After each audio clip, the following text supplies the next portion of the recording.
নওগাঁর মান্দায় এই মৌসুমে যে সার ব্যবহার করা হয়ে থাকে সেই সারগুলো মান্দা থেকে আরেকটি উপজেলা পার্শ্বের তানোর উপজেলায় পাচার করার একটা অভিযোগ মান্দার ভারস ইউনিয়ন থেকে যাচ্ছিল পার্শ্বের তালন্দ নামক একটি এলাকায়। স্থানীয় প্রশাসনের সহযোগিতায় সেটি আটক করে। বাজারে গেলে বেশি টাকা দিয়ে যদি কিনি তাহলে সার আছে। এরা হচ্ছে এখান থেকে ওখান থেকে কৃত্রিম সংকট তৈরি করে। প্রায় 3 বস্তা 3 রকম সার, আর এখানে সব যাচ্ছে পটাশ সার, 60 বস্তা সব চোরাই সার। আমাদের আইন শৃঙ্খলা বাহিনী সেটা ধরে এবং আমরা এখানে এসে সেটা জব্দ করি এবং জব্দ করে আমরা আমাদের মান্দা উপজেলা কৃষি অফিসারের নিকট সেটা জিম্মায় দেই। সেনাবাহিনী এবং আইন শৃঙ্খলা বাহিনী এসে এই সারগুলো এই মুহূর্তে জব্দ করেছে। 60 বস্তা সারের মধ্যে রয়েছে টিএসপি, এমওপি এবং ইউরিয়া।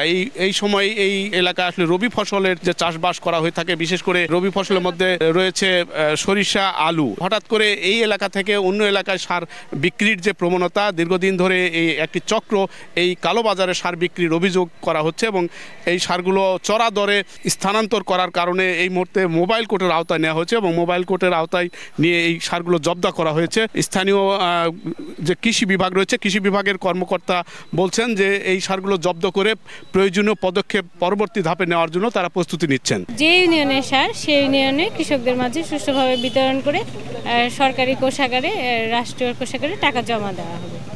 আর যে ডিলারের সম্পর্কে অভিযোগ এসেছে সেই ডিলারের ওখানে আমরা প্রশাসনের সহযোগিতায় আইনগত ব্যবস্থা নেব।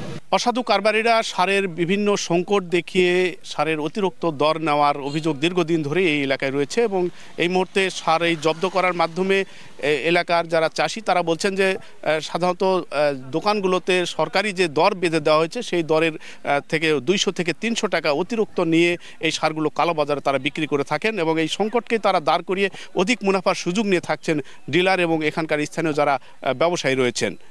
নওগাঁর মান্দার ভারস এলাকা থেকে এমআর রকি, সময় সংবাদ।